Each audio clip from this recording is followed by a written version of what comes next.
एक बार गौतम बुद्ध एक गांव में किसी धर्म सभा को संबोधित कर रहे थे। उसी गांव में एक बहुत गरीब आदमी भी रहता था और वह सभा में आने जाने वाले लोगों के चेहरे देखता था और सोचता था कि जब ये लोग जाते हैं तो इतने दुखी रहते हैं, लेकिन जब ये वापस आते हैं तो इनके चेहरे पर मुस्कुराहट होती है। वह गरीब आदमी वही सड़क के किनारे रहता था और उस गरीब ने सोचा कि भगवान बुद्ध सबकी मुसीबतों का हल निकाल देते हैं, तो क्यों न मैं भी अपनी बात उनके सामने रखूं। यह सोचकर गरीब व्यक्ति भी निकल दिया और वहां जाकर उसने देखा कि सभी लोग लाइन में खड़े हैं और एक एक करके अपनी समस्या बता रहे हैं। भगवान बुद्ध उनकी समस्या का समाधान हंसते हंसते कर रहे हैं। अब उस गरीब व्यक्ति की बारी आई और उसने महात्मा बुद्ध से कहा, भगवान, इस गांव में लगभग सभी खुश हैं, सबके पास पर्याप्त धन है, सुख है, फिर मैं ही क्यों गरीब हूँ, आखिर मेरे पास ही कुछ भी क्यों नहीं है।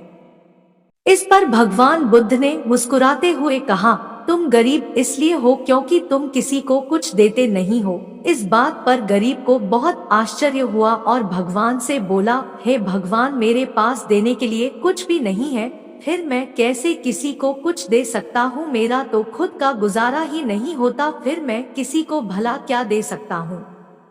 भगवान बुद्ध ने कहा, तुम बहुत अज्ञानी हो, तुम्हारे पास देने के लिए बहुत कुछ है जिसे तुम पहचान नहीं पा रहे।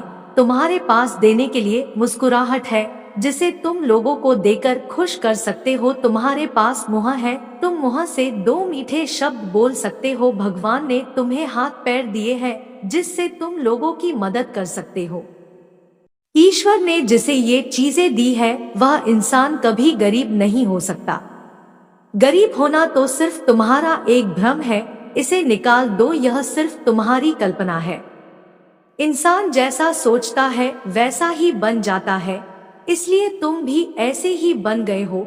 भगवान गौतम बुद्ध की बातें सुनकर गरीब व्यक्ति बहुत प्रसन्न हुआ और मुस्कुराता हुआ चला गया।